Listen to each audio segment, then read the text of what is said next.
Hello friends, welcome to my channel JV and savvy made simple. So दोस्तों, आज के इस वीडियो लेसन में हम लोग अपने यूनिट एवीएम का मॉड्यूल पी का यूनिट नंबर 18 जो कि बेस्ड है लीनियर प्रोग्रामिंग का, उसका सेकंड पार्ट देखने वाले हैं। उसकी थ्योरी का सेकंड पार्ट देखने वाले हैं। मैंने आपको बताया था कि लीनियर प्रोग्रामिंग के प्रॉब्लम को अप्रोच करने का दो मेथड है। तो पहला मेथड है, उसे हम लोग कहते हैं ग्राफिकल अप्रोच।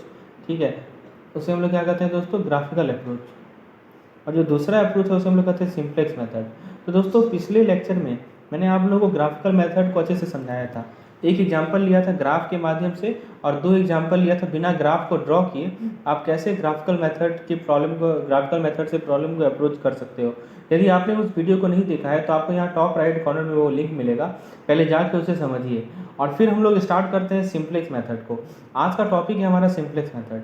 ठीक है दोस्तों, तो सिंप्लेक्स मेथड ऑल्दो नाम लगता है इसका सिंप्लेक्स, लेकिन एक्चुअली में ये काफ़ी कॉम्प्लेक्स मेथड है। और दोस्तों, इसमें क्या होता है कि जब कंप्यूटर प्रोग्राम्स में आपके पास जब स्प्रेडशीट अवेलेबल होता है तो इस मेथड को इफेक्टिवली यूज़ किया जा सकता है। ठीक है, इसमें वेरिएबल्स कितने भी हो सकते हैं, 10-12 वेरिएबल भी हो सकते हैं। दोस्तों, आखिर ये सिंप्लेक्स मेथड लाया क्यों गया? क्योंकि देखिए, जो कंप्यूटर में प्रोग्रामिंग वगैरह होता है तो ग्राफ में कंप्यूटर ग्राफ को रीड नहीं कर पाता दोस्तों। तो हम क्या करते हैं, उसे सिंप्लेक्स मेथड के फॉर्म मैट्रिक्स के फॉर्मेट में इनपुट देते हैं कंप्यूटर को और तब वो हमें आउटपुट देता है। तो यही हमारा मेन ऑब्जेक्टिव है। तो चलिए दोस्तों, हम लोग स्टार्ट करते हैं इस टॉपिक को, सिंप्लेक्स मेथड को। एक एक पॉइंट को ध्यान से समझते हैं कि सिंप्लेक्स मेथड होता क्या है और कैसे सिंप्लेक्स मेथड का यूज करके हम लोग प्रॉब्लम को सॉल्व करेंगे। तो दोस्तों, हम थ्योरी को एग्जाम्पल के थ्रू ही क्लियर करते हैं। तो आपके सामने मैं एक एग्जाम्पल ले रहा हूँ और उस एग्जाम्पल के थ्रू ही हम लोग थ्योरी पोर्शन को भी क्लियर करते चलेंगे। तो दोस्तों देखिए, आपके साथ एक एग्जाम्पल हम लेते हैं।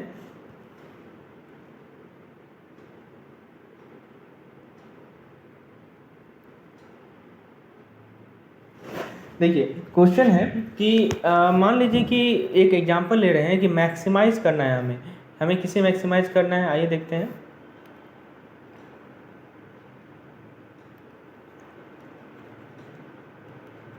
हमें मैक्सिमाइज करना है z को।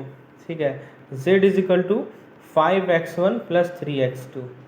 ठीक है, तो दोस्तों ये हमारा क्या हो गया, ये हो गया हमारा ऑब्जेक्टिव फंक्शन।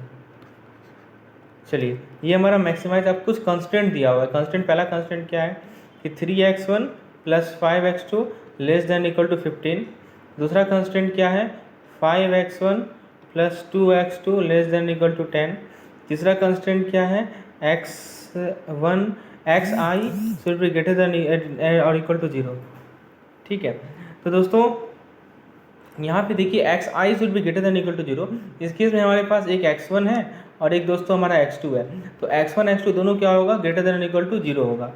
चलिए, अब दोस्तों ये हमारा प्रॉब्लम है। इसमें ये हमारा ऑब्जेक्टिव फंक्शन है और ये तीनों हमारा क्या है दोस्तों, ये तीनों हमारा कंस्ट्रेंट है। चलिए, ये तीनों कंस्ट्रेंट है। मैंने आपको बताया था कि ऑब्जेक्टिव फंक्शन, कंस्ट्रेंट और तीसरा होता है हमारा decision variable.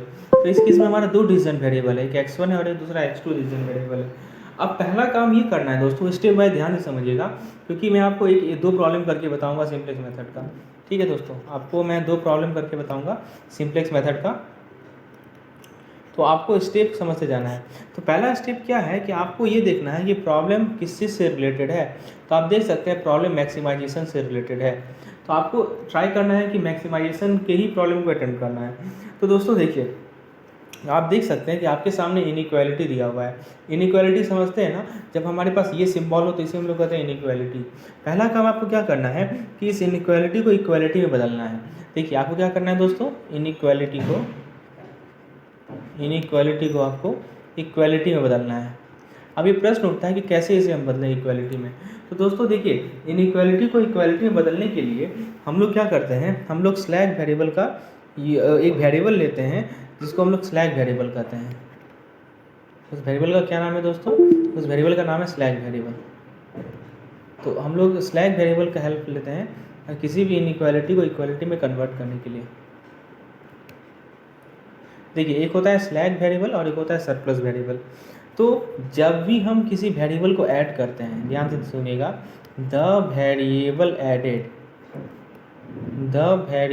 Added to convert inequality to equality is called slack variable. समझने का प्रयास कीजिए दोस्तों, क्या कहना चाह रहा है कि जब भी आप किसी वेरिएबल को ऐड कर रहे हैं ताकि आप इनइक्वालिटी को इक्वालिटी में बदल सकें, तो उस वेरिएबल जिसे ऐड कर रहे हैं उसे हम लोग क्या कहते हैं, स्लैक वेरिएबल कहते हैं। हाँ, कभी ये भी हो सकता है कि आपको सब्ट्रैक्ट करना पड़े, तो देखिए ये भी एक डेफिनेशन लिख लीजिए, the variable subtracted, the variable subtracted to convert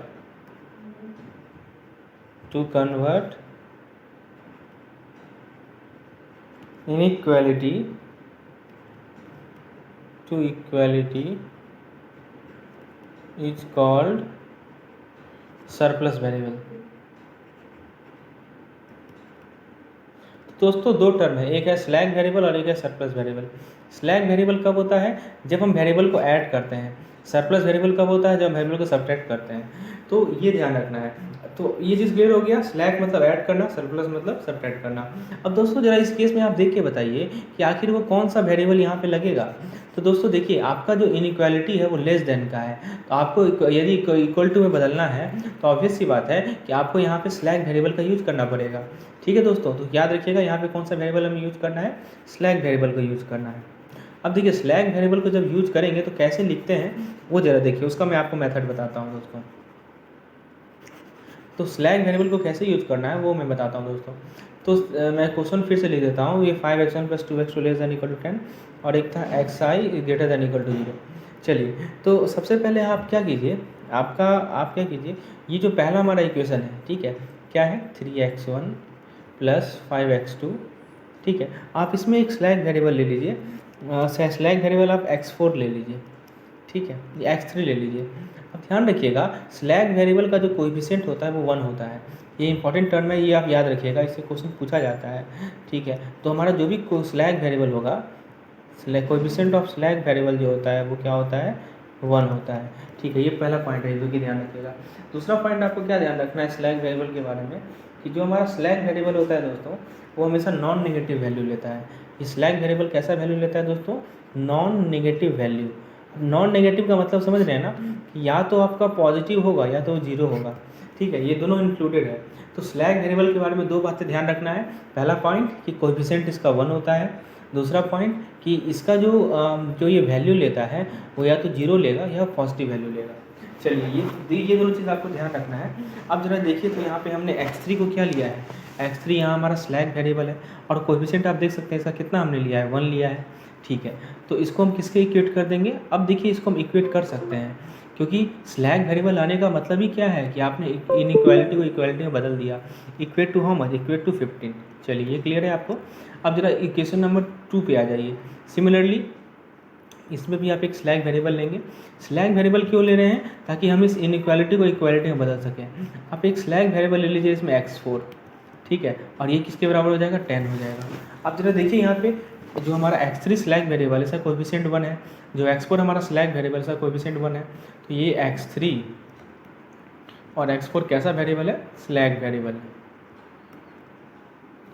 अच्छा, देखिए हम क्या चाह रहे हैं कि हम अपने इक्वेशन को सिमेट्रिकल बनाना चाह रहे हैं। तो यहाँ पे ऐसा लिख सकते हैं क्या, 0 × x4 है, तो 0 टाइम्स कुछ भी तो 0 ही होता है, लेकिन सिमेट्रिकल बनाने के लिए ऐसा हम लोग लिख सकते हैं दोस्तों। सिमिलरली यहाँ पे हम लोग ऐसा लिख सकते हैं क्या, 0 × x3। देखिए ऐसा हमने इसलिए किया ताकि हमारा इक्वेशन सिमेट्रिकल लगे। और हमारा ऑब्जेक्टिव फंक्शन क्या है, हमारा ऑब्जेक्टिव फंक्शन में भी देखिए क्या चेंज आएगा। ऑब्जेक्टिव फंक्शन है मैक्सिमाइज z = 5x1 + 3x2 तो रहेगा ही रहेगा, लेकिन कुछ कंपोनेंट x3 x4 का भी आ जाएगा। तो दोस्तों x3 x4 का क्या आ जाएगा, 0 × x3 + 0 × x4। ये क्लियर है। तो ये हमारा ऑब्जेक्टिव फंक्शन रहा और ये दोनों हमारा कंस्ट्रेंट इक्वेशन रहा। चलिए, और एक और तो है ही हमारे पास कि xi should be greater than equal to 0। तो दोस्तों यहाँ पे हमने 0 कोएफिशिएंट को किस लिए ऐड किया, ताकि हम इक्वेशन को सिमेट्रिकल बना सकें। अब हम लोग एक इंपॉर्टेंट कंसेप्ट को समझते हैं, जो कि हमारा बेसिक वेरिएबल। उम्मीद है दोस्तों स्लैक वेरिएबल को आप समझ गए, सरप्लस वेरिएबल को समझ गए आप, ठीक है। हम लोग एक क्वेश्चन सरप्लस वेरिएबल का भी लेंगे। अब हम लोग अब नेक्स्ट टॉपिक है जो जिसे हमें समझना है वो है दोस्तों बेसिक वेरिएबल। तो आइए ज़रा समझते हैं बेसिक वेरिएबल के बारे में। क्योंकि ये बेसिक वेरिएबल काफ़ी इंपॉर्टेंट रोल प्ले करता है इस सिंपलेक्स टेबल को बनाने में। तो दोस्तों बेसिक वेरिएबल होता क्या है, तो वैसा वेरिएबल जो कि यूनिट मैट्रिक्स बनाता है, ठीक है, विच मेक यूनिट मैट्रिक्स। तो आप कुछ ऐसा वेरिएबल होता है जो कि यूनिट मैट्रिक्स बनाता है, तो वैसे वेरिएबल को हम लोग क्या कहते हैं, बेसिक वेरिएबल कहते हैं। अब आप पूछेंगे यूनिट मैट्रिक्स होता क्या है, तो दोस्तों मैट्रिक्स आप जानते हैं इसे हम लोग मैट्रिक्स कहते हैं स्क्वायर फॉर्म में। तो यूनिट मैट्रिक्स का मतलब क्या हुआ कि इसका जो कॉर्नर डायगोनल एलिमेंट रहेगा वो 1 1 होगा और जो अदर एलिमेंट रहेगा वो 0 0 होगा। तो इसे ही हम लोग क्या कहते हैं दोस्तों, इसे ही हम लोग कहते हैं यूनिट मैट्रिक्स। ठीक है, ये चीज़ क्लियर है, यूनिट मैट्रिक्स का कंसेप्ट आपको क्लियर है। तो दोस्तों अब जरा बताइए, अभी आपके सामने मैंने क्वेश्चन में फिर से लिख देता हूँ दोस्तों। अब जरा देखिए, एक बार ध्यान से देखिएगा, 3x1 + 5x2 + x3 + 0x4, ठीक है, = 15। और दूसरा था हमारा 5x1 + 2x2 + 0x3 + x4 = 10। दोस्तों आपको करना क्या है कि आपको वो वेरिएबल पहचानना है जो कि बेसिक वेरिएबल है। तो दोस्तों बेसिक वेरिएबल का मतलब ही होता है कि वो एक मैट्रिक्स को फॉर्म, यूनिट मैट्रिक्स को फॉर्म करे। अब आप जरा इन दोनों इक्वेशन को देख के बता सकते हैं क्या ऐसा कौन सा 2 वेरिएबल है जो कि यूनिट मैट्रिक्स को फॉर्म कर रहा है। तो निश्चिंत रूप से आप निस्संदेह कह सकते हैं कि जो x3 और x4 हमारा वेरिएबल है वो यूनिट मैट्रिक्स को फॉर्म कर रहा है। कैसे, तो देखिए x3 का कोएफिशिएंट कितना है, यहाँ पे 1, तो यहाँ 1 लिख दीजिए। यहाँ पे कोएफिशिएंट कितना है, 0, यहाँ 0 लिख दीजिए। यहाँ पे कोएफिशिएंट x4 का कितना है, 0, तो यहाँ 0 लिख दीजिए। यहाँ पे कोएफिशिएंट x4 का कितना है, 1, तो यहाँ 1 लिख दीजिए। तो दोस्तों आप जरा देखिए, तो ये आपको यूनिट मैट्रिक्स नहीं दिख रहा है क्या, ये तो यूनिट मैट्रिक्स ही है। तो आप साफ साफ नहीं कह सकते हैं कि ये जो है हमारा ये हमारा बेसिक वेरिएबल है, ठीक है। तो ये जो हमारा 1 0 0 1 है, ये हमारा कैसा मैट्रिक्स है, ये हमारा यूनिट मैट्रिक्स है। तो बेसिक वेरिएबल कौन सा हो गया इस केस में, x3 और x4 आपका बेसिक वेरिएबल हो गया। तो दूसरा स्टेप यही है, आपको ये पहचानना है कि बेसिक वेरिएबल आपका क्या है। समझ में आया, बेसिक वेरिएबल कैसे पहचानते हैं कि जो भी वेरिएबल आपको यूनिट मैट्रिक्स बनाता है उसे हम लोग बेसिक वेरिएबल कहते हैं। और यहाँ पे आपका x3 और x4 बेसिक वेरिएबल बना रहा है, x3 और x4 यूनिट मैट्रिक्स बना रहा है, तो हमारा x3 और x4 क्या होगा, बेसिक वेरिएबल। तो हमारा कंक्लूजन क्या निकला, x3 एंड x4। दोस्तों कंक्लूजन क्या निकला, x3 एंड x4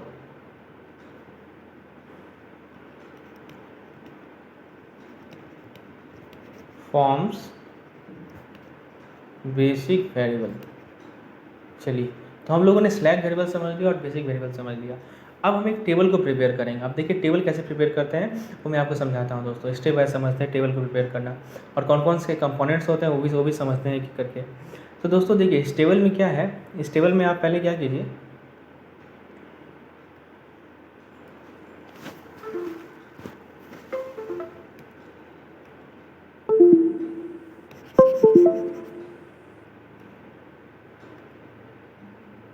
तो आप सबसे पहले क्या कीजिए, एक हॉरिजॉन्टल लाइन ड्रॉ कीजिए। आपने ड्रॉ कर लिया हॉरिजॉन्टल लाइन। देखिए यहाँ पे आप लिखिए CB, यहाँ पे लिखिए आप XP, यहाँ पे लिखिए आप B, यहाँ पे लिखिए आप X1 X2 X3 और X4। चलिए अब ज़रा समझते हैं ये CB सब है क्या। और जहाँ आपका B है वहाँ पे एक ऐसे लाइन ड्रॉ कर दीजिए और B के ऊपर आप लिख दीजिए CJ। आइए पहले CJ से स्टार्ट करते हैं। दोस्तों CJ क्या है, CJ को हम लोग कहते हैं कॉस्ट फंक्शन। क्या कहते हैं, कॉस्ट फंक्शन, ठीक है। और कॉस्ट फंक्शन क्या होता है कि हमारे जो जेड के डिफरेंट वेरिएबल्स हैं उसका एक कोएफिशिएंट, तो ये क्या होता है, coefficient of different variable of Z, different variable of Z. दोस्तों जेड का इक्वेशन आपको याद है ना, जेड का इक्वेशन क्या था बताइए। जेड का जो इक्वेशन था वो था आपका 5x1 + x2 + 0x3 + 0x4, यही था ना। तो बेसिकली कोएफिशिएंट तो आपको दिख ही रहा है। आपके पास जेड में कौन कौन सा वेरिएबल है, x1 है, x2 है, x3 है, x4 है, 4 वेरिएबल है और चारों वेरिएबल का अपना अपना कोएफिशिएंट है। तो ये जो कोएफिशिएंट है उसी को हम लोग कहते हैं कॉस्ट फंक्शन यानी कि CJ। चलिए तो दोस्तों आप ज़रा देख के बताइए यहाँ पे कि इस केस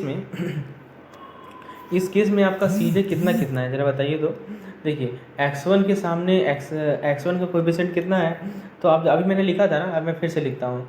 देखिए मैक्सिमाइज करना है 5x1 plus x2 plus 0x3 plus 0x4 है ना। तो x1 का कोएफिशिएंट कितना है 5, x2 का कोएफिशिएंट कितना है 1, x3 का कोएफिशिएंट कितना है 0 और x4 का कोएफिशिएंट कितना है दोस्तों 0। तो ये हमारा क्या है, ये हमारा Cj हो गया। चलिए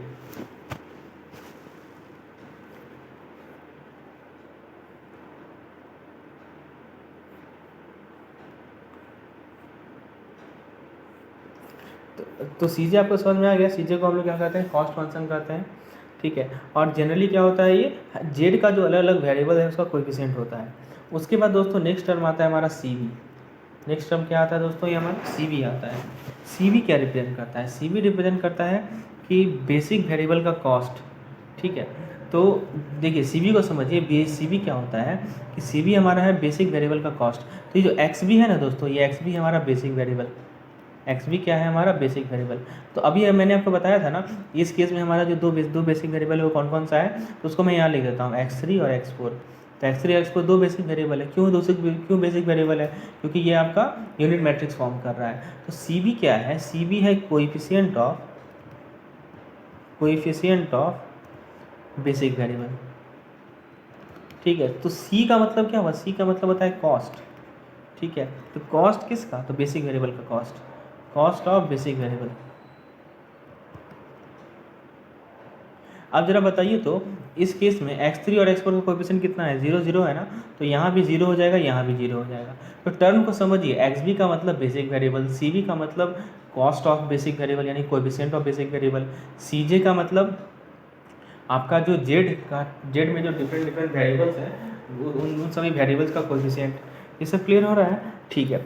अब दोस्तों यहाँ तक आपको क्लियर है यदि, तो आखिर हम ये टेबल बनाएं क्यों, ये प्रश्न उठता है कि आखिर टेबल बनाने का क्या मकसद है, क्या ऑब्जेक्टिव है। तो ऑब्जेक्टिव को समझिए, ऑब्जेक्टिव समझना काफ़ी इंपॉर्टेंट है। आखिर हम जो काम कर रहे हैं वो क्यों कर रहे हैं, ये तो पता होना चाहिए ना हमें। देखिए ऑब्जेक्टिव हमारा क्या है कि हमें x1 और x2 को, ठीक है, x1 और x2 को बेसिक वेरिएबल बनाना है। क्या बनाना है, बेसिक वेरिएबल। अभी बेसिक वेरिएबल कौन सा है, अभी बेसिक वेरिएबल है हमारा x3 और x4। इसे हटाकर हमें x1 और x2 को बेसिक वेरिएबल बनाना है, ठीक है। Our objective is to make x1 and x2 as basic variable removing x3 and x4, ठीक है। x1 और x2 को बेसिक वेरिएबल बनाना है, क्या किसको रिमूव करके, x3 एंड x4 को। अभी बेसिक वेरिएबल कौन सा है हमारा, x3 एंड x4 है ना। इसे हटाकर हमें x1 और x2 को बेसिक वेरिएबल बनाना है। तो ये हमारा ऑब्जेक्टिव है, ठीक है। This is our objective.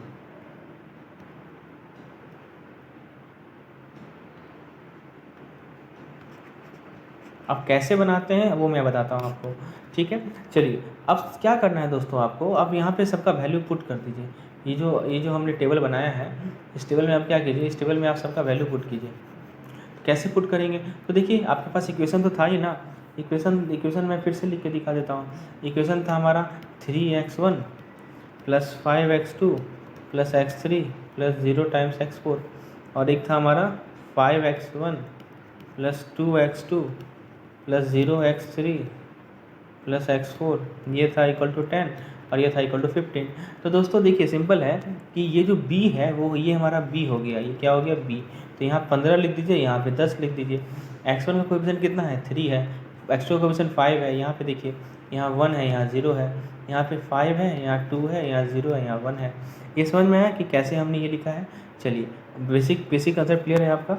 चलिए दोस्तों अब क्या करना है दोस्तों, अब हम एक नया यहाँ पे कॉलम बनाएंगे जिसको हम कहते हैं जेड।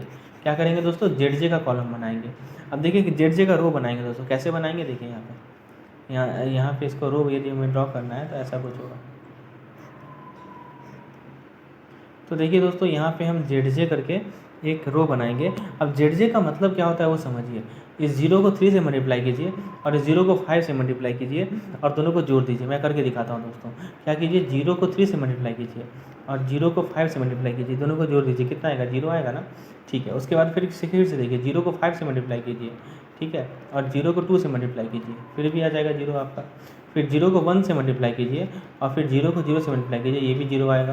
और लास्ट में 0 को 0 से मल्टीप्लाई कीजिए और प्लस कीजिए 0 × 1, तो ये भी 0 आएगा। तो आप क्या देख रहे हैं कि जेड चारों केस में कितना आ रहा है आपका, जेड चारों केस में आ रहा है 0, ठीक है। अब कॉलम बनाइए यहाँ, अब एक रो बनाइए सीजे का। सीजे कितना है, यहाँ 5 है, यहाँ 1 है, यहाँ 0 है, यहाँ 0 है। ठीक है, अब एक नया कॉलम, नया रो बनाइए आप ZJ माइनस CJ का। कहीं कहीं बुक में आप देखेंगे CJ माइनस ZJ, तो वो मैटर नहीं करता है, आप ZJ माइनस CJ निकालें या CJ माइनस ZJ निकालें। तो दोस्तों ज़रा बताइए, इस पार्टिकुलर कॉलम के लिए ZJ कितना है 0, CJ कितना है 5, तो 0 माइनस 5 कितना होगा -5। इसके लिए कितना हो जाएगा 0 माइनस 1 -1, 0 माइनस 0 0 और 0 माइनस 0 0। तो दोस्तों ये आपको समझ में आया कि कैसे इस टेबल को प्लॉट करना है। पहले ZJ निकालेंगे, फिर CJ निकालेंगे, फिर ZJ माइनस CJ निकालेंगे। अब आपको क्या ध्यान रखना है कि जो मोस्ट नेगेटिव वैल्यू आ रहा है किसका, ZJ माइनस CJ का, तो देखिए most negative value of ZJ minus CJ, ठीक है, तो ये हमारा क्या कहलाएगा, ये कहलाता है दोस्तों इंटरिंग वेरिएबल। ये क्या कहलाता है, इंटरिंग वेरिएबल। ये था, ये समझना काफ़ी इंपॉर्टेंट है दोस्तों, इंटरिंग वेरिएबल क्या होता है। तो ZJ माइनस CJ का मोस्ट नेगेटिव वैल्यू जो है वो हमारा इंटरिंग वेरिएबल कहता है। आपका मन किया कि नहीं हम CJ माइनस ZJ निकालें, तो निकाल लीजिए, कोई बात नहीं, लेकिन CJ माइनस ZB का जो मोस्ट पॉजिटिव वैल्यू होगा, ठीक है, वो कहलाएगा हमारा इंटरिंग वेरिएबल। समझ में आ रहा है ना, ZJ माइनस CJ का मोस्ट नेगेटिव वैल्यू और CJ माइनस ZJ का मोस्ट पॉजिटिव वैल्यू। चलिए अब जरा बताइए तो इन सभी वैल्यू को देखकर कि मोस्ट नेगेटिव वैल्यू कौन सा है। तो ऑब्वियस सी बात है, ये वाला आपका मोस्ट नेगेटिव वैल्यू है -5, है ना दोस्तों, -5 सबसे ज़्यादा नेगेटिव वैल्यू है। तो ये हमारा क्या कहलाएगा, -5 क्या कहलाएगा दोस्तों, -5 कहलाएगा हमारा एंटरिंग वेरिएबल, सॉरी x1, इसके कॉरस वेरिएबल तो ये है ना, वेरिएबल क्या है हमारा x1, तो x1 क्या कहलाएगा हमारा एंटरिंग वेरिएबल कहलाएगा। ये क्लियर है आपको, एंटरिंग वेरिएबल हमारा ऑब्जेक्टिव तो ये था ना कि x3 और x4 को हटाकर x1 x2 लाया जाए। तो चूंकि ZJ माइनस CJ का वैल्यू -5 सबसे ज़्यादा है, तो कॉरस्पॉन्डिंग वेरिएबल कौन सा है, x1 है, तो x1 कहलाएगा हमारा एंटरिंग वेरिएबल। ये ध्यान रखिएगा, x1 is what, entering variable. चलिए अब दोस्तों ये चीज़ क्लियर है आपको। अब इसी टेबल में हम एक नया कॉलम को ड्रॉ करेंगे, समझने का प्रयास कीजिए दोस्तों। एंटरिंग वेरिएबल तो हमने पता कर लिया, अब तो एंटरिंग यदि कोई है तो आउटगोइंग भी तो होगा। तो दोस्तों आउटगोइंग कैसे पता करें, ठीक है, तो दोस्तों आउटगोइंग को पता करने के लिए हम क्या करेंगे, एक नया यहाँ पे एक बगल में यहाँ पे हम एक नया कॉलम को बनाएंगे, और इस कॉलम में हम क्या लिखेंगे, मिनिमम रेशियो। किसका रेशियो, किसका कॉलम है, मिनिमम रेशियो का कॉलम है, मिनिमम रेशियो।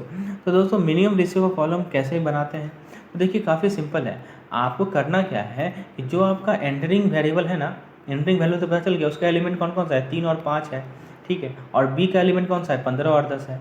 तो इस 15 को 3 से डिवाइड कर दीजिए, यानी 15 को नोमिनेटर में लिखिए और 3 को डिनोमिनेटर में लिखिए, कितना आ जाएगा 5, और इस 10 को 5 से डिवाइड कर दीजिए, तो 10/5 कितना हो जाएगा आपका 2, ठीक है। तो दोस्तों ये जो नया कॉलम बना ना, इसे कहते हैं मिनिमम रेशियो। कैसे निकालते हैं पता चला आपको, बी का जो वैल्यू है उसको नोमिनेटर में लिखना है, और जो एंटरिंग वेरिएबल का जो कोएफिशिएंट है उसे डिनोमिनेटर में लिखना है, तो आपको मिल जाएगा मिनिमम रेशियो। अब दोस्तों इस मिनिमम रेशियो का क्या काम है, इस मिनिमम रेशियो में ध्यान ये रखना है कि जो सबसे आपका इसमें छोटा कौन सा है, 5 या 2 में से बताइए छोटा कौन है, 2 छोटा है, तो जो सबसे छोटा है, ठीक है, वो हमारा कहलाता है आउटगोइंग वेरिएबल, आउटगोइंग वेरिएबल।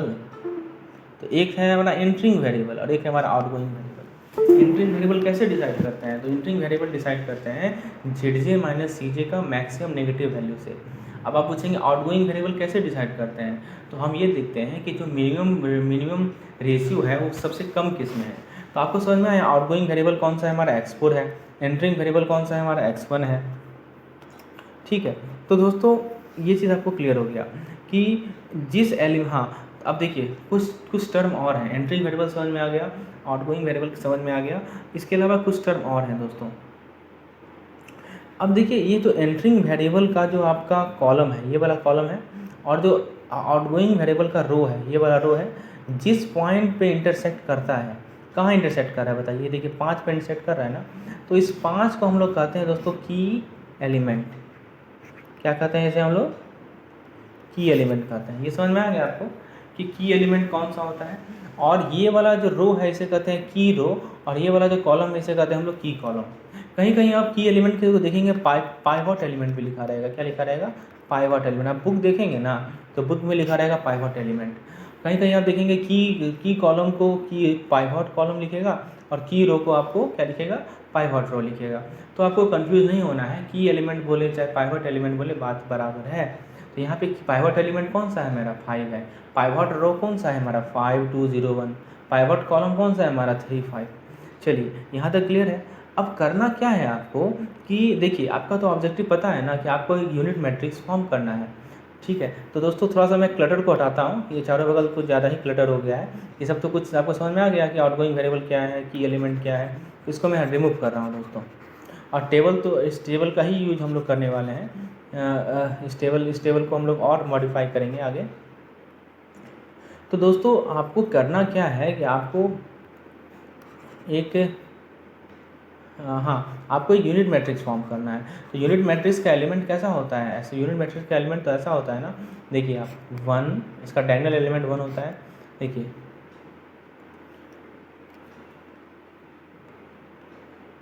दोस्तों, देखिए यहाँ पे 1 होगा, यहाँ पे 1 होगा, यहाँ 0 होगा, यहाँ 0 होगा, ऐसा ही तो होता है ना। तो आप क्या चाह रहे हैं कि इस 5 को हटाकर यहाँ पे आ जाए 1 आपका, ठीक है, क्योंकि ये हमारा क्या है, ये हमारा की एलिमेंट है, ठीक है। यूनिट मैट्रिक्स हमें फॉर्म करना है। तो 5 को 1 कैसे बनाया जाए, तो 5 को 1 बनाने के लिए क्या करना पड़ेगा कि इस पूरे के पूरे रो को आप क्या करेंगे, 5 से डिवाइड कर देंगे। तो 5 से डिवाइड कर देंगे तो ऑटोमेटिकली 1 नहीं बन जाएगा क्या, आइए करके देखते हैं 5 से डिवाइड। तो मैं आपको, आप क्या कीजिए, इसका एक स्क्रीनशॉट ले लीजिए, ठीक है, और फिर मैं आपको अगले इसको पूरा इरेज करके मैं आपको बताता हूँ कि 5 को यदि 1 से डिवाइड करेंगे तो क्या होगा, ठीक है। तो दोस्तों देखिए, 5 को यदि आप 1 से डिवाइड करेंगे, एलिमेंट क्या क्या है हमारा, 5 2 0 1, यही 4 एलिमेंट है ना। तो देखिए कैसा होगा, कैसे ये लगेगा।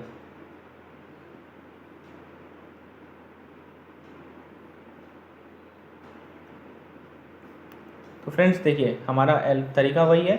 यहाँ पे हम एक हॉरिजॉन्टल लाइन ड्रॉ करेंगे, यहाँ पे लिखेंगे सी बी, यहाँ पे लिखेंगे एक्स बी, यहाँ लिखेंगे बी, यहाँ x1 x2 x3 x4, यहाँ लिख देंगे सी जे, यहाँ पे एक लाइन ड्रॉ कर देंगे।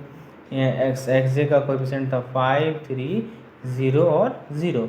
चलिए हमारा अब क्या हुआ, देखिए हमने क्या किया, हमारा जो बेसिक वेरिएबल था वो था x3 और x4, ठीक है। तो x3 और x4 तो है, ठीक है, लेकिन x4 तो गया, आउटगोइंग था, तो यहाँ क्या आ जाएगा, x1 आ जाएगा।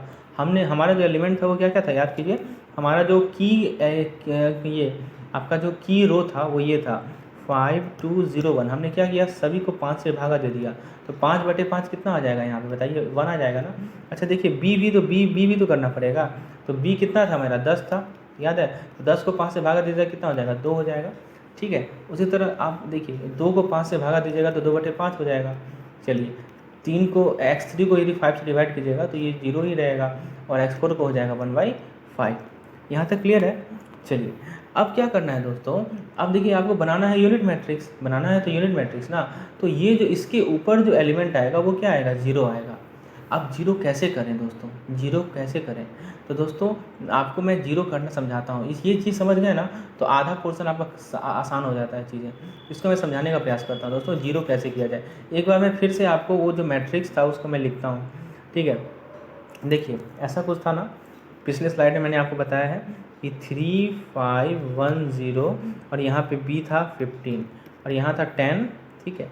इसको तो हम लोगों ने चेंज कर ही लिया, ये तो 2 हो गया, ये 1 हो गया, ये 2/5 हो गया, ये 0 हो गया, 1/5 हो गया। अब आप समझिए हमारा ऑब्जेक्टिव क्या है, हमारा ऑब्जेक्टिव है 3 को 0 करना। 3 को 0 कैसे करेंगे, तो दोस्तों 3 को 0 करने के लिए समझिए आपको करना क्या है, 3 को 0 बनाना है। ये है हमारा न्यू लाइन, ये क्या है हमारा न्यू लाइन है, और ये क्या है हमारा ओल्ड लाइन है कि नहीं। चलिए तो आपको करना क्या है कि ओल्ड लाइन में से, मतलब इस 3 में से एक को आप 3 से गुना कर दीजिए और इसमें से घटा दीजिए, तो ये 0 ऑटोमेटिकली नहीं हो जाएगा। तो एल्गोरिथम क्या आया आपका, देखिए old line minus 3 times new line करके देखिए। तो आप देखिए इसके साथ कीजिए तो ठीक है, 15 के साथ कीजिए। तो ओल्ड लाइन क्या है मेरा, ओल्ड लाइन एलिमेंट 15 है, पहले लिख दीजिए 15 3 5 1 0, ये हमारा ओल्ड लाइन हो गया। ओल्ड लाइन देख रहे हैं ना, ये ओल्ड लाइन है, ठीक है। -3 times new line, new line क्या है, -3 टाइम्स -3 टाइम्स -3 टाइम्स। अब न्यू लाइन का एलिमेंट बताइए कितना है, यहाँ 2 है, यहाँ पे 1 है, यहाँ पे 2/5 है, यहाँ पे 0 है, यहाँ पे 1/5 है कि नहीं। चलिए दोस्तों 15 माइनस 6 कितना होता है? 9 होता है। 3 माइनस 3 कितना होता है? 0 होता है। 5 माइनस 6/5 कितना होता है? तो दोस्तों 5 माइनस 6/5 आपको मिल जाएगा 19/5। कितना हो जाएगा? 19/5। ये हो जाएगा आपका कितना? ये हो जाएगा ये हो जाएगा 1, और ये कितना हो जाएगा दोस्तों? -3/5। तो ये जो है हमारा नया एलिमेंट्स मिला। तो कहाँ पुट करेंगे? इसको पुट करेंगे यहाँ पे। अब देखिए इसके जगह 9 आ जाएगा, इसके जगह 0 आ जाएगा। हम यही तो चाह रहे थे ना कि ये हमारा 0 बने, तभी तो हमारा यूनिट मैट्रिक्स बनेगा। समझ रहे हैं बात आप? ठीक है। तो दोस्तों अब आपको समझ में आ रहा होगा कि कैसे हमारा यूनिट मैट्रिक्स बन रहा है। तो ये 0 हो गया, ठीक है। ये हो जाएगा कितना? 19/5। ये हो जाएगा हमारा 1, और ये हो जाएगा -3/5। चलिए अब क्या करना है बताइए। अब आपको क्या करना है? इस सबको डिलीट कर दीजिए, ठीक है। आपको फिर से एक वो जो अगला ऑपरेशन क्या किए थे हम लोग? जेड निकाले थे, याद है? जेड निकाले थे, और फिर जेड माइनस सी निकाले थे। फिर से करते हैं।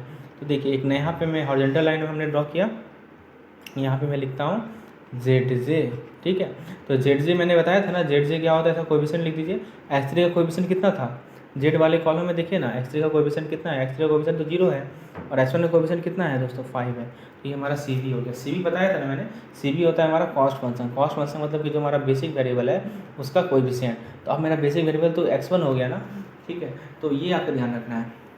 चलिए तो जेड कैसे निकालते हैं? इस 0 को 9 से गुना कीजिए। मैं आपको फिर से कैलकुलेशन बता देता हूँ, ठीक है। इसको देखिए, 0 को 0 से गुना कीजिए, और 5 को 1 से गुना कीजिए, और दोनों को जोड़ दीजिए, तो ये 5 हो जाएगा ना। फिर इस 0 को 19/5 से गुना कीजिए, और 5 को 2/5 गुना कीजिए, कितना हो जाएगा? 2 हो जाएगा, ठीक है। उसके बाद ये इसको कीजिएगा तो ये 0 हो जाएगा, और इसको कीजिएगा तो ये हो जाएगा 1। तो ये हमारा जेड निकला। और एक नया रो बनाइएगा आप जेड माइनस सी का। तो 5 - 5 0 हो जाएगा, 2 - 3 -1 हो जाएगा, 0 - 0 0 हो जाएगा, 1 - 0 1 हो जाएगा। ये समझ में है आपको कि जेड माइनस सी कैसे आया? 0 1 सी देखिए यहाँ ऊपर लिखा हुआ है, तो इसमें घटा दीजिए ना। अब देखिए दोस्तों फिर से देखिए, मैंने आपको क्या बताया था कि आपको जेड माइनस सी का वैल्यू देखना है। जो मोस्ट नेगेटिव होता है वो हमारा क्या होता है? वो हमारा एंटरिंग वेरिएबल होता है। मैंने बताया ना, वो क्या होता है? हमारा एंटरिंग वेरिएबल होता है। मोस्ट नेगेटिव यहाँ कौन सा है? -1 है, और -1 में कॉरस्पॉन्डिंग वेरिएबल कौन सा है? x2। यानी x2 हमारा क्या है? x2 हमारा एंटरिंग वेरिएबल है। अब एंटरिंग वेरिएबल पता चला तो आउटगोइंग वेरिएबल ही पता करना पड़ेगा। तो एक नया यहाँ पे कॉलम बनाएंगे, किसका? रेशियो वाला, मिनिमम रेशियो का, ठीक है। मिनिमम रेशियो कैसे पता करते हैं? तो देखिए b कितना है हमारा? 9। तो 9 को लिख दीजिए नॉमिनेटर में, और डिनोमिनेटर में क्या लिखिएगा? हमारा जो एंटरिंग वेरिएबल, एंटरिंग जो हमारा की कॉलम है, इसे कहते हैं की कॉलम का एलिमेंट। तो 9 / 19/5। तो इसको सिंप्लीफाई करेंगे आप, तो आपको कितना मिलेगा? ये मिलेगा आपको 45/9। क्या मिलेगा दोस्तों? 45/9। उसी तरह देखिए, उसी तरह आप क्या कीजिए कि इस 9 के आप 2 लिख दीजिए, 2 / 2/5, ठीक है। 2 / 2/5। तो ये आपको कितना मिलेगा? ये मिलेगा आपको 10/2। 10/2 यानी कि कितना मिलेगा आपको? 5 मिलेगा, ठीक है। तो ये आपको क्या मिला? ये आपको मिला मिनिमम रेशियो। ये क्या मिला दोस्तों आपको? ये मिला आपको मिनिमम रेशियो। चलिए तो दोस्तों ये मिनिमम रेशियो आपको मिल गया। अब मैंने क्या बताया था कि जो सबसे मिनिमम रेशियो में से मिनिमम आपको देखना है। मिनिमम कौन सा है? नाम में लिखा हुआ है मिनिमम। तो ये मिनिमम है कि ये मिनिमम है? तो ऑब्वियस ये बात है, ये 45/9 नहीं है दोस्तों, ये हो जाएगा 19। सॉरी मैंने गलती से 9 लिख दिया है। तो ये मिनिमम है कि नहीं है? ये मिनिमम है, ठीक है। तो ये मिनिमम है, तो ये जो मिनिमम वाला होता है वही हमारा क्या होता है? आउटगोइंग वेरिएबल होता है, ठीक है। तो ये हमारा आउटगोइंग वेरिएबल होगा। तो आउटगोइंग वेरिएबल कौन सा है? हमारा x3 हमारा आउटगोइंग वेरिएबल है, और x2 हमारा इनकमिंग वेरिएबल है, ठीक है। तो फिर से वही काम करना है। ये 19/5 क्या हो जाएगा हमारा? 19/5 हो जाएगा हमारा पाइवट एलिमेंट बोलिए या की एलिमेंट बोलिए। और इसको हमको क्या करना है? इसको हमको 1 बनाना है। देखिए ना, सिंपल से बात तो है, इसको 1 बनाना है। 1 कैसे बनाएंगे? तो जो भी हमारा की रो है उसको 19/5 से डिवाइड कर देंगे, तो मेरा 1 बन जाएगा। तो आइए करके देखते हैं, ठीक है। चलिए ये चीज़ क्लियर है। तो मैं यहाँ पे नीचे करके दिखाता हूँ दोस्तों। इसको मैं डिलीट कर देता हूँ। तो आप बताइए, इस 9 को यदि आप 19/5 से डिवाइड करेंगे आपको कितना मिलेगा? 45/19 मिलेगा कि नहीं मिलेगा? बिल्कुल मिलेगा, ठीक है। उसके बाद यदि इस 0 को आप 19/5 से डिवाइड करेंगे तो ये तो 0 ही रहेगा, ठीक है। इस 19/5 को 19/5 से डिवाइड करेंगे तो ये 1 हो जाएगा, ये तो हम चाह रहे थे। इस 1 को 19/5 से डिवाइड करेंगे तो हो जाएगा 5/19, ठीक है। और इस -3/5 को यदि हम 19/5 से डिवाइड करेंगे तो हो जाएगा -3/19। तो आपको समझ में आया कि नया जो हमारा टेबल बनेगा उसमें जो एलिमेंट्स, उसमें ये सब हमारे क्या होंगे, एलिमेंट्स होंगे।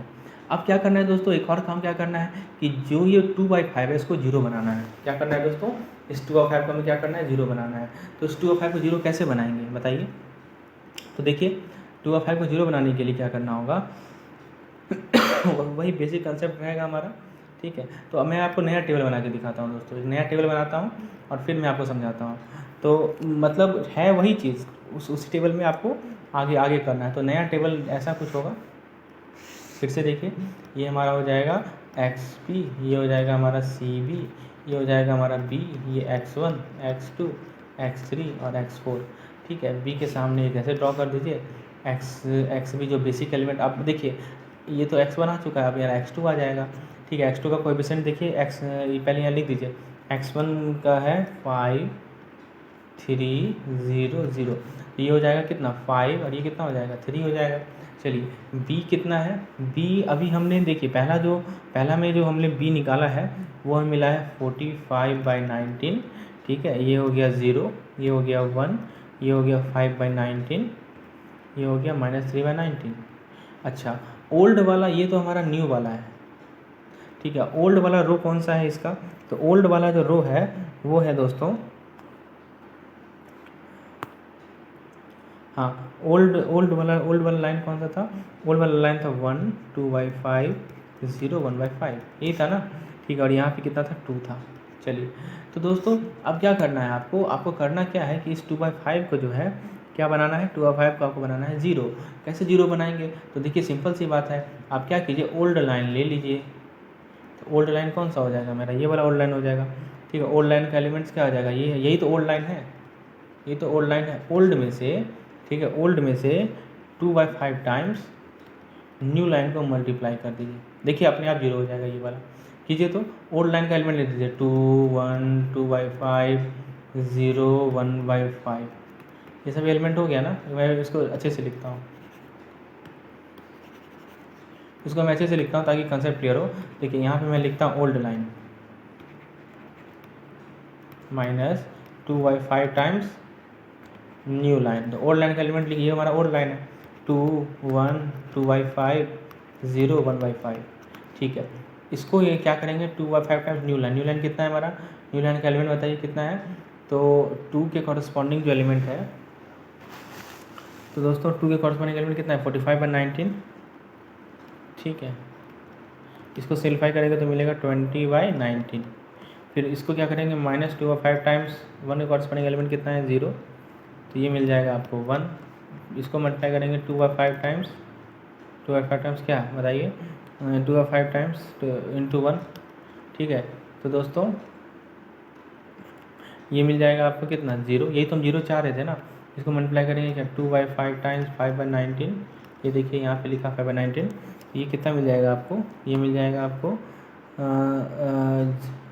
ये 5 कैंसिल होगा, 2/19 मिलेगा, तो -2/19 हो जाएगा। और इसको माइनस करेंगे किससे, इसको माइनस करेंगे 2/5 टाइम्स -3/19, तो ये मिल जाएगा आपको दोस्तों 5/19। तो दोस्तों ये हमारा नया क्या मिला, ये हमारा नया एलिमेंट मिला की वाला। तो दोस्तों यहाँ पे लिख देंगे क्या 20/19, यहाँ लिख देंगे 1, यहाँ लिख देंगे 0, यहाँ लिख देंगे -2/19, यहाँ लिख देंगे 5/19। ये आपका नया टेबल बना, ठीक है। फिर से ये काम वही करना है, old line minus dash times new line, ठीक है। अब दोस्तों अब क्या करना है, ZJ बनाना है और फिर ZC माइनस CJ निकालना है और देखना है कि क्या हमारा ZJ माइनस CJ का मोस्ट नेगेटिव वैल्यू कौन सा है। तो दोस्तों करके देखते हैं आइए। तो दोस्तों देखिए एक कॉलम बनाते हैं हम लोग, एक रो बनाते हैं ZJ का। ZJ कैसे निकालते हैं, तो 3 टाइम्स 0 प्लस 5 टाइम 1, तो 5 हो जाएगा, ठीक है। इसको मैं डिलीट कर देता हूँ।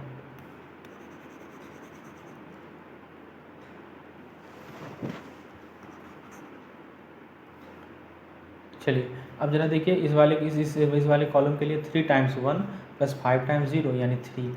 इसके लिए देखिए 3 टाइम्स 5/19, ठीक है, और प्लस 5 टाइम्स -2/19, तो हो जाएगा 6/19। और इसके लिए कितना हो जाएगा 16/19। चलिए तो दोस्तों ये हमारा ZJ, ये डायरेक्टली आप ये ZJ माइनस CJ का वैल्यू मैंने बता रहा हूँ, ठीक है। आप एक करके कर सकते हैं कैलकुलेशन। ये हमारा CJ है, ठीक है। तो दोस्तों आप क्या देख रहे हैं कि जो जितना भी जेड जे माइनस सी जे का वैल्यू है कोई भी नेगेटिव नहीं है, सब के सब पॉजिटिव है। यानी कि जब आपको पॉजिटिव मिल जाए ना तो आप समझिए कि आप ऑप्टिमम सॉल्यूशन को रीच कर चुके हैं। ठीक है, तो ऑप्टिमम सॉल्यूशन तो आप रीच कर गए, तो अब आप पूछेंगे कि हमारा ऑप्टिमम सॉल्यूशन है क्या। So what is your optimal solution. तो देखिए x2 बराबर 45/19 और x1 बराबर 20/19, यही है हमारा ऑप्टिमम सॉल्यूशन। x1 बराबर कितना 20/19 और x2 बराबर कितना 45/19, यही है क्या है हमारा ऑप्टिमम सॉल्यूशन है।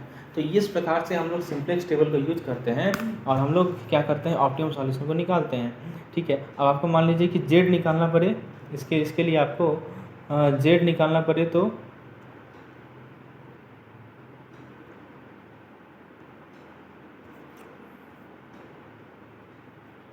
दोस्तों यदि मान लीजिए कि आपको जेड निकालना पड़े, इसके लिए तो क्या करिएगा आप। तो जेड का वैल्यू आपको बताइए, जेड कितना था मेरा, याद कीजिए। जेड था हमारा क्वेश्चन में जो हमने स्टार्ट किया था वो था दोस्तों, जेड था 5x1 plus 2 5x1 plus x2। तो x1 की जगह लिख दीजिए कितना 20/19 और x2 की जगह लिख दीजिए 45/19। इसको कैलकुलेट कर लीजिए तो आपको जेड का वैल्यू मिल जाएगा। तो दोस्तों इस प्रकार से हम लोग क्या करते हैं, अपने ऑप्टिमम सॉल्यूशन को निकालते हैं और ऑप्टिमम सॉल्यूशन के कॉरस्पॉन्डिंग जेड के वैल्यू को कैलकुलेट करते हैं।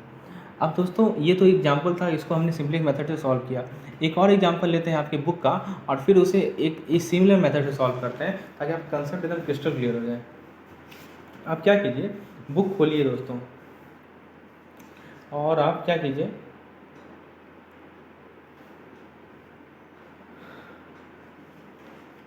बुक का क्वेश्चन नंबर आप देखिए दोस्तों, क्वेश्चन नंबर 7। ठीक है, क्वेश्चन नंबर आप 7 देखिए, आपके आपके बुक का क्वेश्चन नंबर 7।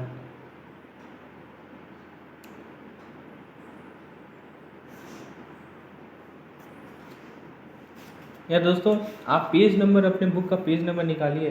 पेज नंबर आपका है 227।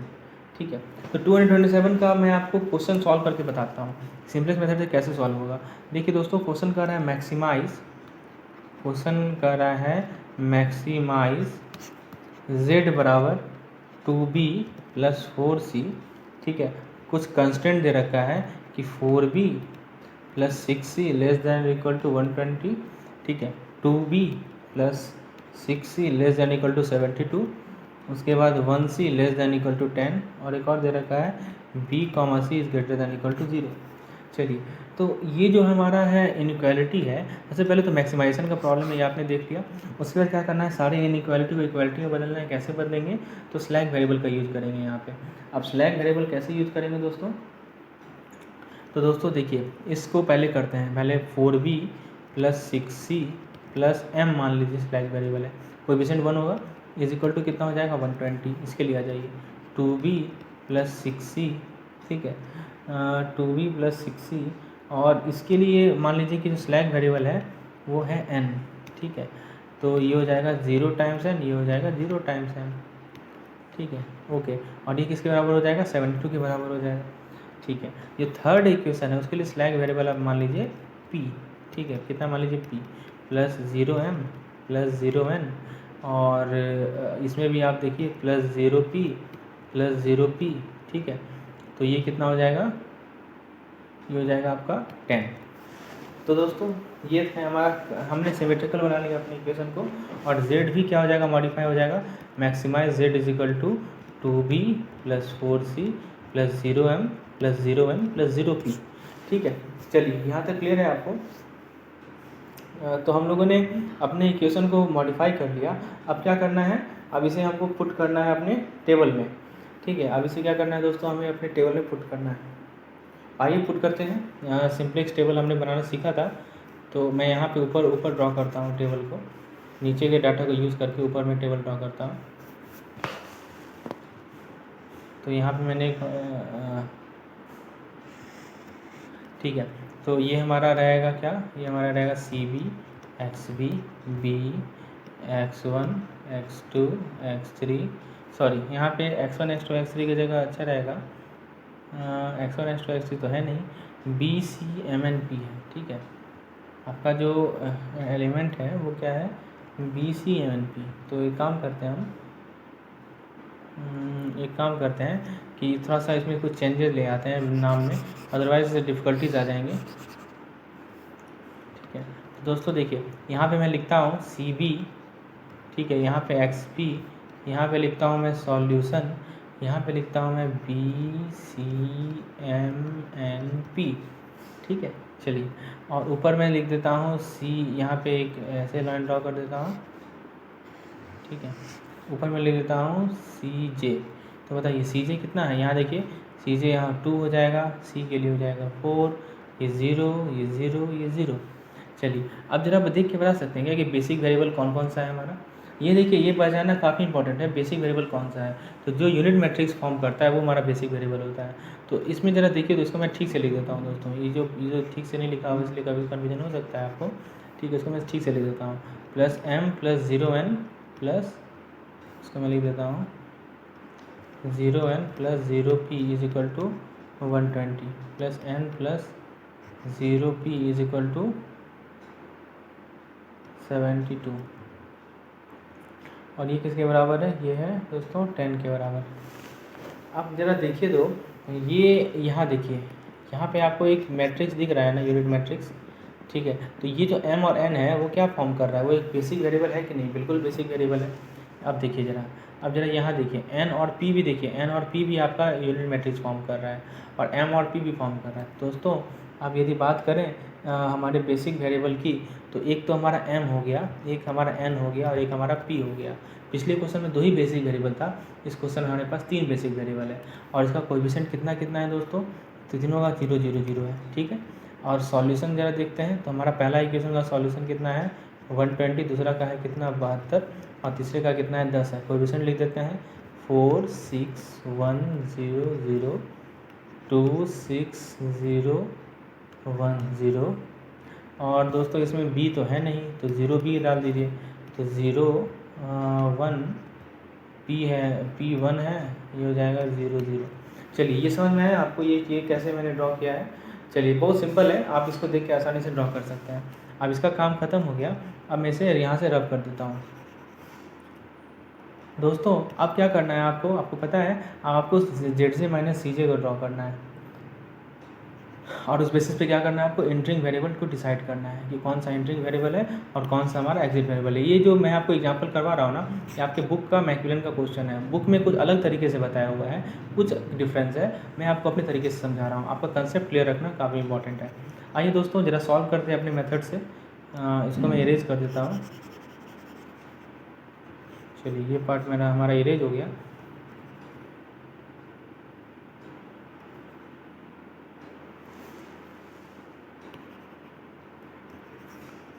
अब देखिए दोस्तों, यहाँ पे क्या करेंगे, हम एक नया रो बनाएंगे। किसका बनाएंगे रो, ZJ का रो बनाएंगे। तो ZJ का जब रो बनाते हैं दोस्तों, तो क्या करते हैं, इस 0 को 4 से मल्टीप्लाई करेंगे, 0 को 2 से मल्टीप्लाई करेंगे और 0 को 0 से मल्टीप्लाई करेंगे, सबको जोड़ देंगे तो 0 हो जाएगा। ये भी कितना हो जाएगा, ये भी 0 हो जाएगा। ठीक है, ये भी 0 हो जाएगा, ये भी 0 हो जाएगा, ये भी 0 हो जाएगा। और CJ कितना है, CJ है हमारा 2 4 0 0 0। और ZJ माइनस CJ यदि निकालेंगे तो -2 -4 0 0 0। मॉस नेगेटिव वैल्यू कहाँ मिला, तो मॉस नेगेटिव वैल्यू यहाँ मिला हमें। ये हमारा क्या हो जाएगा, एंटरिंग वेरिएबल। एंटरिंग वेरिएबल हमारा C हो जाएगा, समझ रहे हैं, C क्या हो जाएगा हमारा, एंटरिंग वेरिएबल हो जाएगा। चलिए अब मैं थोड़ा फास्ट कर रहा हूँ क्योंकि एक हम ऑलरेडी कर चुके हैं। एक यहाँ नया कॉलम बनाएंगे मिनिमम रिडक्शन का। क्या इसका बनाएंगे, मिनिमम रिडक्शन का। तो मिनिमम रेशियो का, मिनिमम रेशियो का कॉलम बनाएंगे। अब मिनिमम रेशियो कैसे बनाते हैं, तो इस 120 को 6 से भागा दे दीजिए तो हो जाएगा 20, 72 को 6 से भागा दे दीजिए तो हो जाएगा 12, 10 को 1 से भागा दे दीजिए तो हो जाएगा 10। ठीक है, सबसे मिनिमम कौन सा है, 10 है, तो ये हमारा आउटगोइंग वेरिएबल हो जाएगा। पी क्या हो जाएगा हमारा, आउटगोइंग वेरिएबल। ठीक है, अब की एलिमेंट कौन सा है, तो 1 हो जाएगा हमारा की एलिमेंट, यानी पाइवट एलिमेंट। तो इसको, और ये तो ऑलरेडी 1 बना हुआ है, तो इसको कुछ छेड़छाड़ करने की ज़रूरत है नहीं। समझ में है ना आपको, ये तो आपका ऑलरेडी 1 बना हुआ है ना, यूनिट मैट्रिक्स ही तो बनाना रहता है, तो ऑलरेडी 1 बना हुआ है, तो इसमें कुछ करने का ज़रूरत आपको है नहीं। हाँ लेकिन क्या है आपको, लेकिन यहाँ पे करना क्या है दोस्तों, यहाँ पे आपको बाकी जो ये 2 है, बाकी जो ये 6 और 6 है, इसको आपको क्या करना है, इसको आपको 0 बनाना है। ठीक है, तभी तो आपका यूनिट मैट्रिक्स बनेगा। ठीक है दोस्तों, तो इसको आप कैसे, इस अब प्रश्न ये उठता है कि इसको आप कैसे 0 बनाइएगा। तो दोस्तों बाकी को यदि आप जीरो बनाइएगा तो उसके लिए क्या करना पड़ेगा आपको देखिए ये देखिए पहले एक एक करके बनाते हैं, ठीक है। तो ये मेरा ऑलरेडी न्यू लाइन है और ये क्या है, हमारा ओल्ड लाइन है। तो क्या करना पड़ेगा, इसको जीरो बनाना है तो ओल्ड लाइन को समझिए। तो हमारा जो यहाँ क्या होगा कि old line minus 6 times new line. तो अपने आप देखिए तो ये जीरो नहीं हो जाएगा। चलिए करते हैं।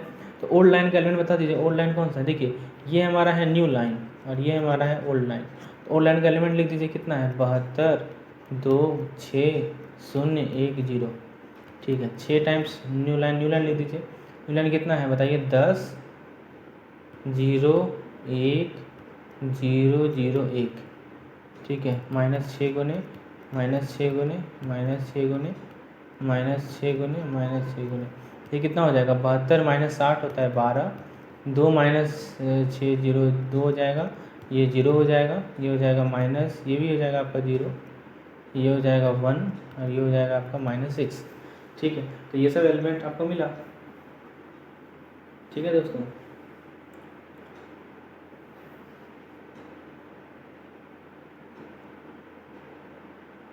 ये मिला आपको किसके लिए, n के लिए मिला।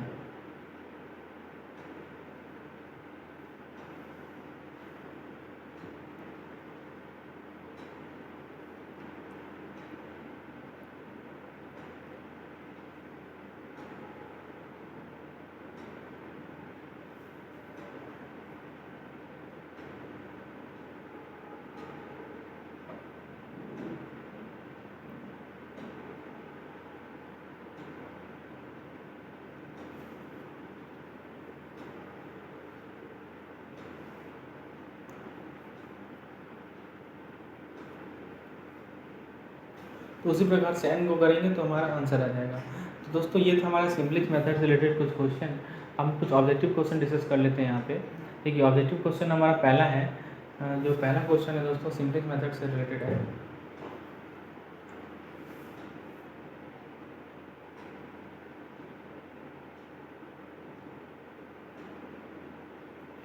क्वेश्चन कर रहे हैं कि the simplex method in the linear programming is. तो दोस्तों करेक्ट आंसर है इसका, each iteration in the process shorten the distance from the objective function.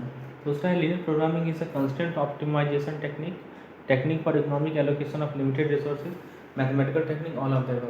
तो दोस्तों जो लीनियर प्रोग्रामिंग है ना, उसमें हमारा तीनों चीज़ आता है। कंस्टेंट ऑप्टिमाइजेशन टेक्निक आता है, टेक्निक फॉर इकोनॉमिक एलोकेशन आता है और मैथमेटिकल टेक्निक है।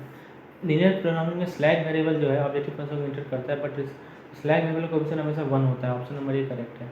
फॉर फॉर्मेशन लीनियर प्रोग्रामिंग जो है द फॉलोइंग इज इंपॉर्टेंट। तो फॉर्मेशन के लिए डिवीजन वेरिएबल, दूसरा ऑब्जेक्टिव फंक्शन और तीसरा आपको क्या चाहिए, कंस्ट्रेंट चाहिए। तो ये हमारा करेक्ट आंसर होगा option number D. Next question है objective linear programming for an objective function is to. Objective क्या है, हमें मैक्सिमाइज करना है या मिनिमाइज करना है। तो 6 क्वेश्चन है linear programming objective function and objective constraint are. तो नाम ही है लीनियर तो इसीलिए लीनियर होगा। नेक्स्ट क्वेश्चन है linear programming set of variable which are appear in linear problem consist of. तो उसे हम या तो स्लैग वेरिएबल आएगा या सरप्लस वेरिएबल या आर्टिफिशियल वेरिएबल आएगा। In simplex method feasible basic solution must satisfy the. तो हमारा नॉन नेगेटिव कंस्ट्रेंट को सेटिस्फाई करना चाहिए। उसके बाद दोस्तों फिजिबल सॉल्यूशन वो है हर एक कंस्ट्रेंट को सेटिस्फाई करेगा और पॉइंट होगा। ये हमने ग्राफिकल मेथड में देखा था, दोनों चाहिए, ठीक है। तो इस प्रकार से देखिए एक क्वेश्चन इसे आप खुद से बनाने का प्रयास कीजिए, आंसर यहाँ दिया हुआ है। और यदि आपको इस तरह के पीडीएफ चाहिए जो एमसीक्यूज के पीडीएफ होते हैं, उसके लिए आपको डिस्क्रिप्शन में एक नंबर दे रखा है जिस पर आप मुझे व्हाट्सएप कर सकते हैं। तो दोस्तों होपफुली आपको सिंपलिंग मेथड क्लियर हो गया होगा। एक वीडियो और है हमारे चैनल पे, जिसमें मैंने मैकमिलन का जो अनसॉल्व क्वेश्चन है लास्ट में जो दिया हुआ है इस पार्टिकुलर चैप्टर का, उसको मैंने तीनों 2 केस स्टडी और एक क्वेश्चन उसको मैंने अच्छे से समझाया है। तो उसका लिंक में मैं आपको दे रहा हूँ डिस्क्रिप्शन में, उससे एक बार जरूर जाकर देखिए तो आपका कंसेप्ट और अच्छे से क्लियर हो जाएगा। तो फ्रेंड्स उम्मीद करता हूँ ये चीज़ें आपको क्लियर हो गई, सिंपलेक्स मेथड को कैसे डील करना है। तो आज के लिए हम लोग इतना ही रहने देते हैं, मिलते हैं हम लोग अगले लेसन में एक नए चैप्टर के साथ। होपफुली आप लेसन एंजॉय कर रहे होंगे तो एक लाइक ज़रूर कीजिएगा, चैनल को सब्सक्राइब कीजिए और मैक्सिमम से मैक्सिमम इसे शेयर कीजिए। धन्यवाद।